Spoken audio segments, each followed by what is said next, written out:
You've heard the calm before the storm. This is the storm before the warm. Isn't that clever? I can't take credit. Look at Megan making up new cute lines. That's Megan.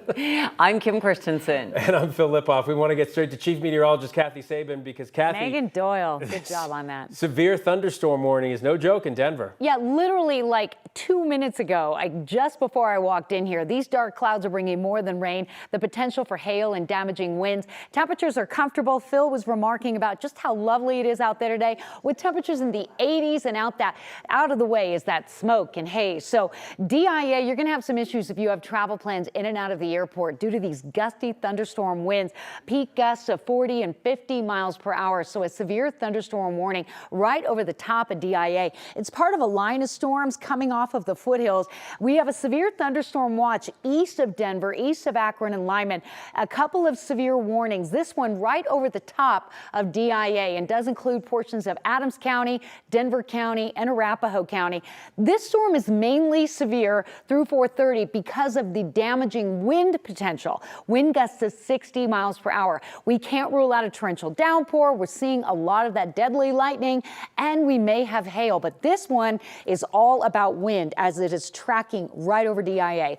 Call ahead, plan ahead if you have flights in and out of the airport within the hour, because behind this comes the next wave of showers off the foothills. Now, we love the rain, don't get me wrong, but severe weather at the heart of the rush and when you're trying to travel, not a great thing. So 4:30 p.m. Adams, Arapahoe, Denver, and Weld, you're going to be looking at severe weather for the next half hour here and maybe some beneficial rain right here in the city. But let's go south because too much of a good thing in the Aspen Acres burn scar. Another flash flood warning.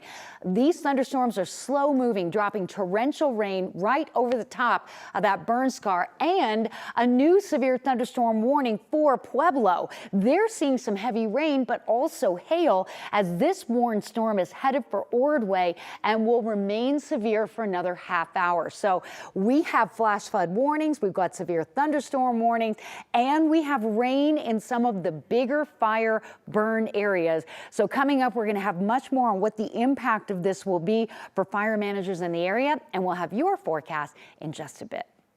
Kathy, thank you. Organizers across the city are preparing to help this weekend ahead of potentially dangerous heat.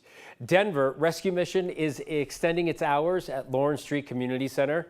There, people can escape the sun for free, AC, and cold water. The Denver Circular Bus will also stop at the center. The organization says in extreme heat, people usually try to tough it out rather than seek shelter, but staying outside could lead to heat exhaustion, heat stroke, or worse.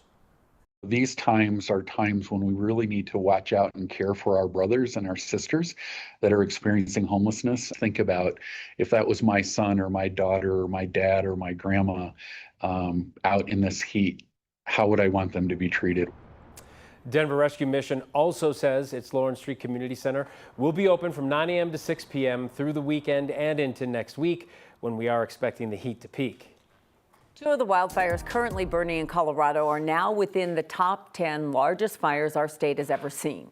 The Aspen Acres fire is sitting at the 7th largest in state history. The Ferris fire is now 10th.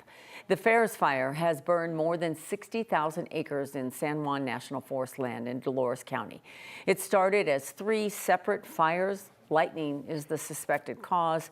Right now, more than 600 firefighters are working on that fire.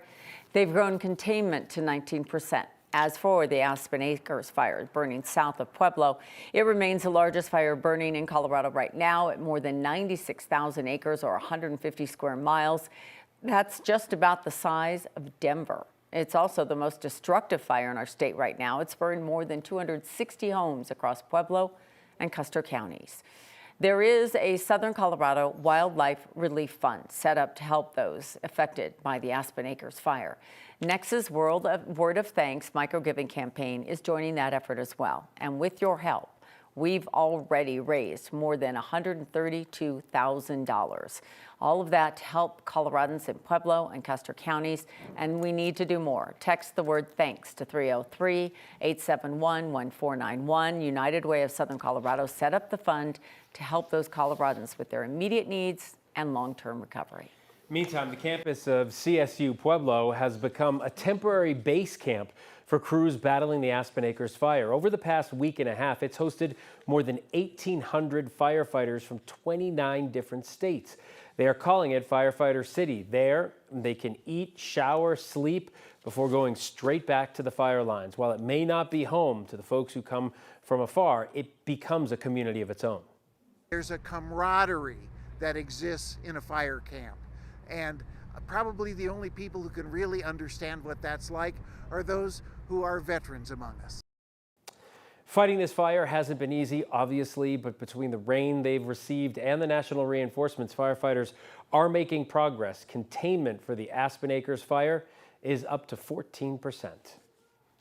Firefighters who aren't actively assigned to any wildfires aren't necessarily resting easy either. No, North Metro Fire Rescue is sending crews to stations near the wildfire in case their help is needed. It's called pre-positioning, in which they stage resources for if and when they're needed. Today, three wildland firefighters from North Metro are headed south to the Pike National Forest just outside of Colorado Springs. When they arrive, they'll be assigned to a location based on things like weather forecasts, dry fuels, or lightning potential. Their goal is to shorten response times and to add manpower to keep new fires from spreading.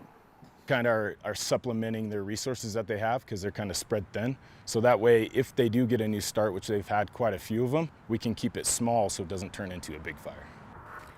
Fire departments also share resources across state lines. North Metro Fire Rescue crews just came back from California yesterday. They were there for about 2 weeks, ready to help if needed.